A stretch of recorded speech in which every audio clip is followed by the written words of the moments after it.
Hey everybody, how you doing today? Welcome back to the channel. I am Haas, and you are obviously fans of the Batman Countermeasures.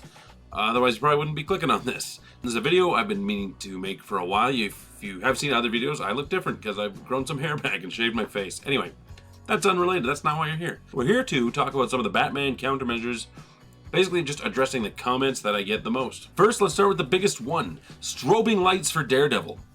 In the Batman Countermeasures for Daredevil, I said, he seems to overly rely on his senses, so overwhelm the senses with smells and sounds and strobing lights. And everybody picked up on, strobing lights, Daredevil's blind.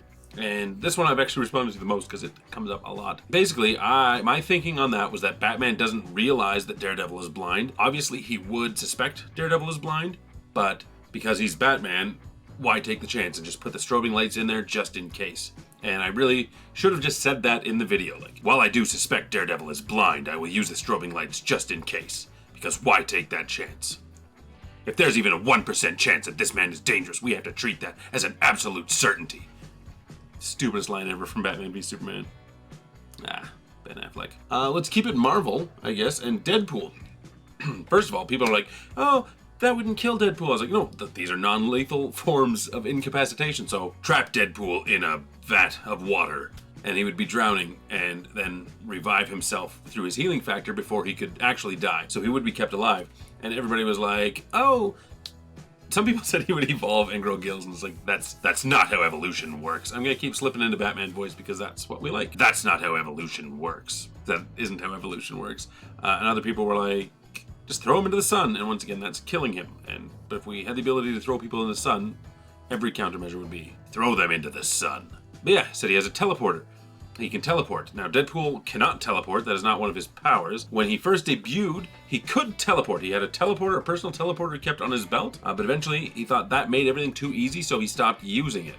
Now, even if he did still have it, I guess it goes without saying that Batman would be like, I take off his belt, then put him in the water. In Wolverine Origins, Deadpool could teleport, so I don't know if that's where this came from, because they took a bunch of different powers from Wraith and Cyclops and everything, and he shot laser beams out of his eyes, and he had big blade claws, and he could teleport. Marvel Ultimate Alliance 2, was he in Ultimate Alliance 1? You could jump and teleport with him, so I mean, there is precedence for Deadpool being able to teleport. I have read a butt ton of comics, and I've never come across him teleporting. Like, I know he did, just none of the comics I've read he did, except for Cable and Deadpool, where Cable did something and used some of his DNA to help Wade for some reason, and Wade was good looking, but then Cable had a teleporter at the time that was coded to his DNA, so if Cable would teleport, body slide he would call it, body slide by one, and it would take Cable and Deadpool and put them both in the same place, and they would have to like rip their bodies apart, and it was interesting. And Deadpool used to be able to teleport via that, but anyway, that's the story on Deadpool teleporting. In my head, I don't think of Deadpool as being able to teleport. There is a precedent for it, but in my head, there isn't, so that's why I said that. Gladiator. Everybody's like, Batman gonna get slapped by Gladiator.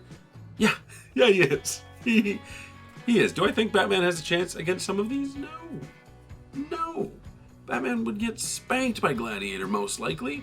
Or he would use his great prep time and come up with something better than what I did. And then, I mean, I'm also avoiding the simple solutions. Like, not everything is gonna be the Hellbat suit or things like that. But yeah, like Batman could shoot him with a laser from Brother Eye. Batman could probably do something to make it look like he has superpowers to shake his confidence. But basically, these are just me finding their weaknesses and toying around with them.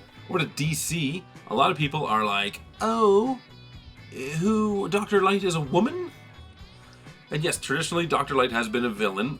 Dr. Light was the villain that kind of kicked off the whole identity crisis thing where everybody mind-wiped everybody because of something he did to Sue Dibney. I'm not going to say what because it's on YouTube, but it was bad. But yes, in 1984, Crisis on Infinite Earths is where Dr. Light, the female, debuted. And she is a hero, so there is a heroic female Dr. Light and a villainous male Dr. Light. And it's not like a woke thing, like that is 1984. Yeah, she was on The Flash, but it was a different version of Dr. Light.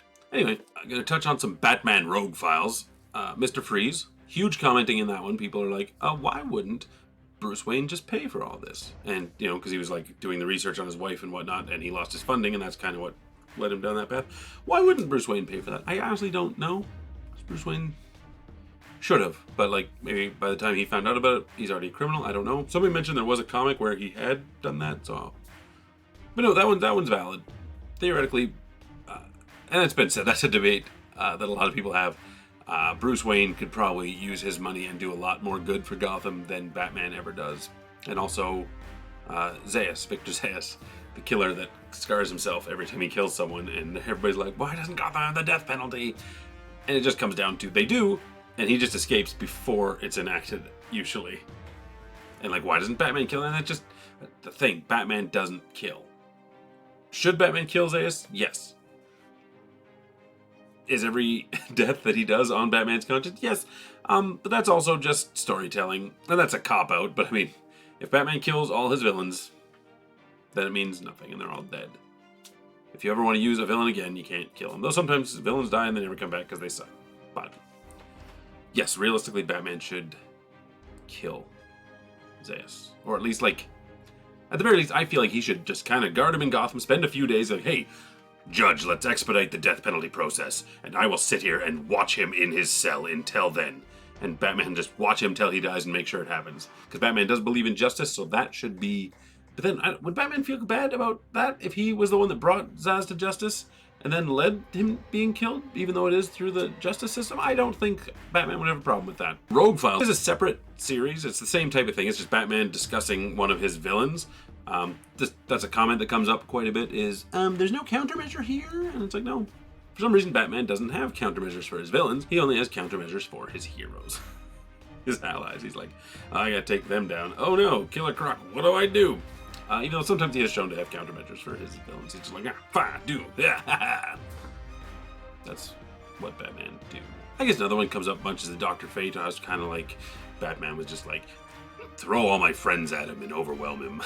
Which I guess was a bit of a cop-out. There's nothing to say I can't revisit some of these if I think of better plans.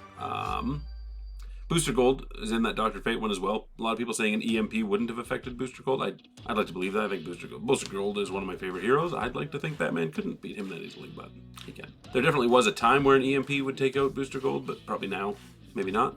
People do get powered up and change stuff. That was the other one. Zatanna doesn't need to speak backwards. Same with Raven, doesn't need her incantation. The Raven one was more based off of the cartoons with the incantation. So I was like, put a gag on her. It was simple. And the Zatanna one was the trachea trauma. That one was from the comics, written by Mark Waid. The original run of Batman Countermeasures I did, Justice League, were all from the Tower of Babel, written by Mark Waid. That one had the trachea damage, and people have said Zatanna doesn't need to speak backwards anymore. In 2000 when that was written, she did. That was it. Anyway, yeah, just gonna keep it really simple here. I do still read every single comment. I like every comment. I hit the little Haussmann heart button or whatever, and that's just me noting that I've read it, because I like to read every comment. I like interacting with you guys and whatnot. Getting so many suggestions out of the comments, so I mean, keep those coming.